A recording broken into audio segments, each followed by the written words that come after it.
अविन ने काफी देर तक सीडी बॉस के आदमी को कोई जवाब नहीं दिया तो वो फिर से बोला, मिस्टर देसाई, मेरी बात का विश्वास कीजिए।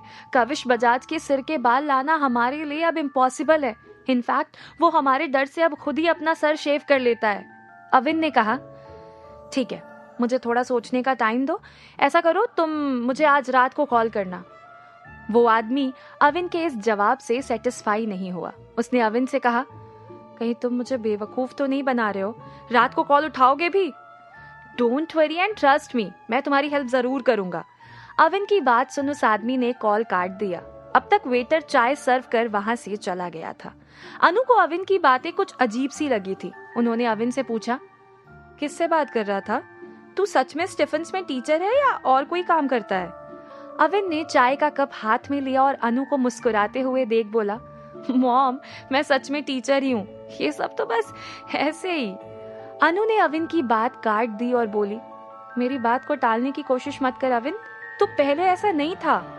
अविन मन ही मन बोला, मॉम, अब आपको कैसे बताऊं कि मैं किस मुसीबत में फंसा हूं। फिर उसने अनु से कहा, मॉम, मैं आपकी बात को टाल नहीं रहा हूं, ये तो बस ऐसे ही मुझे लोगों की हेल्प करने की आदत है। तो अविन ने अभी अपनी बात पूरी भी नहीं की थी कि अनु ने फिर टोका, तो बिल्कुल तेरे डैड पर ही गया है अविन। अनु अब इमोशनल हो गई थी। वो आगे बोली, अविन, तू दूसरों की हेल्प करे, इससे मुझे कोई तकलीफ नहीं है, लेकिन तभी अनु बोलते बोलते रुक गई। उन्होंने कुणाल की तरफ देखा। अविन ने ये नोटिस किया। उसने अनु से पूछा, लेकिन क्या मॉम? अनु ने गहरी सांस लेकर कहा, कुछ नहीं। वो अपनी जगह से खड़ी होकर बोली, मैं वॉशरूम जाकर आती हूँ, और वहां से चली गई। अविन ने कुणाल की तरफ देखा और मन ही मन सोचने लगा, ये मॉम कुणाल को देख अचानक चुप क्यों हो गई? तभी कुणाल ने अविन से कहा, लगता है आंटी हम लोगों के साथ कंफर्टेबल फील नहीं कर रही हैं। अविन ने कहा, अरे ऐसी कोई बात नहीं है। मॉम अक्सर बातें करते हुए पुरानी कोई बात याद करने लगती है और फिर इमोशनल हो जाती है। कुणाल ने फिर से पूछा, लगता है तुम दूसरों की बहुत हेल्प करते हो। मैं तुम्हारे किसी काम में तुम्हारी हेल्प कर सकूं तो बताना। अविन ने उसे स्माइल दी और कहा, तुम्हारी जरूरत तो पड़ेगी कुणाल, वक्त आने पर तुम्हें सब बताऊंगा। ये सुन कुणाल ने मन ही मन सोचा, वो सब जानने को मैं भी बेताब हूं अविन। तभी उसने अविन से पूछा, चंडीगढ़ में कोठारी फैमिली के साथ तुम्हारी कोई पुरानी दुश्मनी है क्या? कुणाल के सवाल का जवाब देने से पहले अविन ने मन ही मन सोचा, कुणाल से मेरा मिलना कोई इत्तेफाक नहीं है। उस कार्ड में लिखी बातें कभी गलत नहीं होती। मतलब कुणाल मेरे लिए बहुत ही इम्पोर्टेंट है। मुझे इसे कोठारी वाले इंसिडेंट के बारे में बता देना चाहिए। ये सब सोच अविन ने उससे कहा, मेरी कोठारी फैमिली से वैसे तो कोई दुश्मनी नहीं है, लेकिन मॉम कहती है कि मेरे डैड और विजय कोठारी का बड़ा भाई कामेश कोठारी कभी दोस्त हुआ करते थे। इस पर कुणाल ने कहा, आई सी, अगर वो दोनों भाई एक साथ उस वक्त वहां होते तो हम दोनों के लिए बहुत ही मुश्किल हो जाती। कुणाल का रिएक्शन देख अविन चौंका और उसने पूछा, तुम जानते हो कोठारी ब्रदर्स को? कुणाल ने कहा, नॉट एग्जैक्टली, लेकिन विजय का जो सपोर्टर केटी था उसके बारे में थोड़ा बहुत जानता हूँ। अविन ने कुणाल को स्ट्रेंज लुक दिया। वो मन ही मन बोला, number 1 under the haven, Kunal राजवंश, कुछ तो खास है जो मुझे अब तक नहीं पता है। अविन ने कुणाल से पूछा, केटी, वो तो विजय का पाला हुआ कुत्ता था, तुम उसे कैसे जानते हो? कुणाल के चेहरे के एक्सप्रेशन अचानक ही चेंज हो गए। वो सीरियस टोन में बोला, you are wrong Avin, KT India के 8 एविल पीपल ग्रुप का मेंबर था। अगर कोठारी फैमिली का रिलेशन उस ग्रुप से है तो वो लोग तुम्हारे लिए बहुत ही डेंजरस हो सकते हैं। अविन कुणाल की बात सुन बुरी तरह से शॉक्ड हो गया। वो खुद से बोला, कोठारी ब्रदर्स के डेंजरस होने की बात तो मिस्टर सुमानी ने भी कही थी। इसका मतलब है कि उन्हें कोठारी फैमिली के पास्ट के बारे में जरूर पता होगा, और शायद मेरे डैड के बारे में भी। कुणाल ने अविन से कहा, अविन, तुम्हें अब किसी से डरने की जरूरत नहीं है। कुणाल राजवंश के होते तुम्हारा कोई कुछ नहीं बिगाड़ सकता। अविन ने उससे कहा, thanks Kunal, I know your strength. तभी अनु वहां आ गई। उन्हें देख वो दोनों तुरंत चुप हो गए। दूसरी तरफ इस वक्त दिल्ली के रेलवे पुलिस स्टेशन में शाहिद रजाक प्रणव आचार्य के साथ इंस्पेक्टर के सामने खड़ा था। सोनम और खुशी बाहर लगी बेंच पर बैठी हुई थी। शाहिद और प्रणव दोनों ने इस वक्त अपने कमर के नीचे के हिस्से को टाल से कवर किया हुआ था, लेकिन उनका ऊपर का हिस्सा नेकेड था। शाहिद बार बार उस इंस्पेक्टर को कह रहा था, लेकिन उस इंस्पेक्टर का अटेंशन शाहिद और प्रणव की तरफ बिल्कुल भी नहीं था। वो बड़े आराम से न्यूज़पेपर पढ़ रहा था। तभी शाहिद ने जोर से टेबल पर अपना हाथ मारा।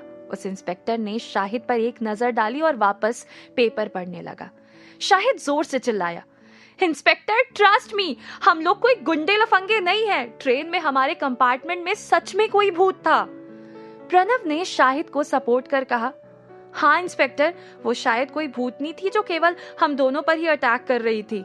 उस इंस्पेक्टर ने उनकी बातों पर इस बार भी कोई रिएक्शन नहीं दिया तो शाहिद फ्रस्ट्रेट होकर जोर से चिल्लाया, let me talk to mister Amin, लगता है ये हमें बहुत ही लाइटली ले रहा है। तभी शाहिद को ख्याल आया कि उसका मोबाइल तो उसके पास नहीं है। वो इरिटेट होकर बोला, टूथब्रश से लेकर मोबाइल तक सब कुछ गायब हो गया। तभी प्रणव ने आगे बढ़कर टेबल पर रखे फोन का रिसीवर उठा लिया और बोला, अंकल को कॉल करना ही पड़ेगा, हम यहाँ और टाइम वेस्ट नहीं कर सकते। लेकिन तभी उस इंस्पेक्टर ने प्रणव के हाथ से रिसीवर छीन लिया। प्रणव ये देख फ्रस्ट्रेट हो गया। उसने जोर से गाली दी, कमीने बुड्ढे। प्रणव अभी आगे और बोलने जा ही रहा था, लेकिन शाहिद ने उसे रोक दिया। वो बोला, शट योर माउथ प्रणव, ये पुलिस स्टेशन है और जो तुम बोल रहे हो वो पुलिस इंस्पेक्टर को बोल रहे हो। तभी वहां एक यंग इंस्पेक्टर आकर खड़ा हो गया। उसे देख कुर्सी पर बैठा हुआ वो इंस्पेक्टर तुरंत अपनी जगह से खड़ा हो गया। उसने उस यंग इंस्पेक्टर को सल्यूट किया। वो यंग इंस्पेक्टर उस कुर्सी पर बैठ गया। ये देख शाहिद और प्रणव एक दूसरे का मुंह देखने लगे। शाहिद ने धीरे से प्रणव से कहा, अगर ये इंस्पेक्टर है तो ये कौन था? यंग इंस्पेक्टर ने शाहिद और प्रणव को घूरा और उनसे पूछा, व्हाट्स द मैटर, और इस तरह आधे नंगे क्यों खड़े हो?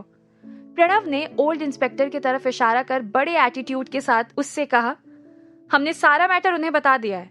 यंग इंस्पेक्टर प्रणव की बात सुन जोर से हंस दिया और बोला, किसे? हिस्से? पाटिल को?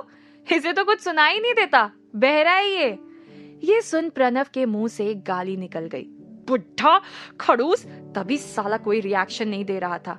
यंग इंस्पेक्टर ने पाटिल को इशारा किया और कहा, पाटिल यार, मेरी एब्सेंस में मेरी चेयर पर मत बैठा कर, लोग बेचारे तुझे इंस्पेक्टर समझ लेते हैं और कंफ्यूज हो जाते हैं। पाटिल इंस्पेक्टर को कुछ कहे बिना ही वहां से चला गया। तभी इंस्पेक्टर ने टेबल पर रखी रिपोर्ट चेक की और फिर शाहिद की तरफ देखा। उसने कहा, तो तुम ही लोग वो बदमाश हो जो कल रात फर्स्ट क्लास में नंगे होकर शोर मचा रहे थे? शाहिद ने कहा, इंस्पेक्टर, हम गुंडे बदमाश नहीं हैं। हमारे कंपार्टमेंट में कुछ अजीब हो रहा था। हमारी सारी चीजें एक एक कर गायब हो गई, यहाँ तक कि हमारे पहने हुए कपड़े भी। ये सुनते ही वो इंस्पेक्टर जोर से चीखा, यहाँ मेरे माथे पर गधा लिखा हुआ है क्या?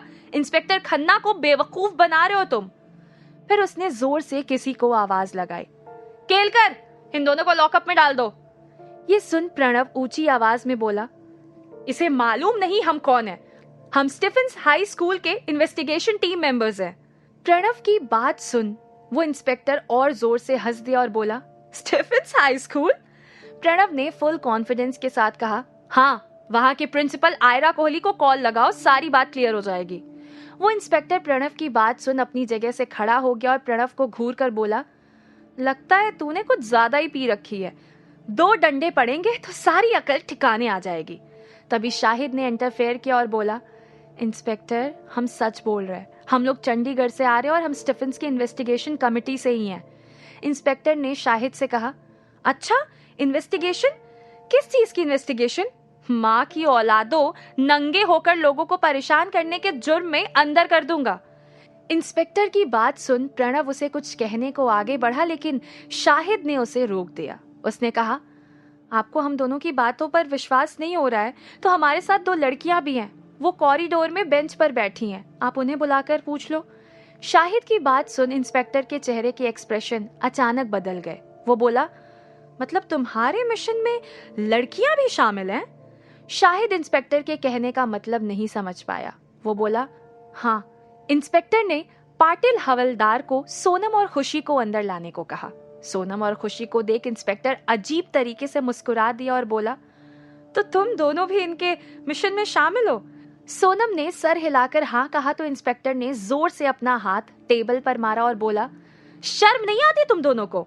फिर उसने जोर से केलकर को आवाज दी, अबे केलकर कहाँ मर गया? इन दोनों लॉन्डो को सामने वाले लॉकअप में डाल दे और पुष्पा को बोल वो इन दोनों लड़कियों को पीछे वाले लॉकअप में लेकर जाए।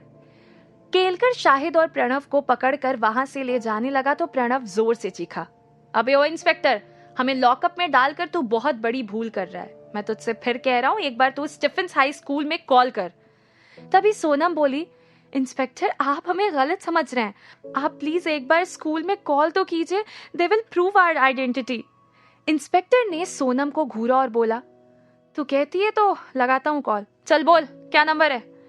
प्रणव को आयरा कोहली का नंबर याद था। उसने आयरा की कांटेक्ट डिटेल्स इंस्पेक्टर को दे दी। इंस्पेक्टर ने आयरा का नंबर डायल किया लेकिन आयरा ने कॉल ही पिक नहीं किया। इंस्पेक्टर फ्रस्ट्रेट होकर जोर से चीखा, साले सब के सब फ्रॉड है, बंद कर दो इन्हें, खाली खोटी टाइम वेस्ट कर रहे हैं। क्या होगा आगे? क्या investigation team Stephens high school पहुंच पाएगी? क्या अविन हर्ष का एडमिशन स्टीफेंस में करवा पाएगा?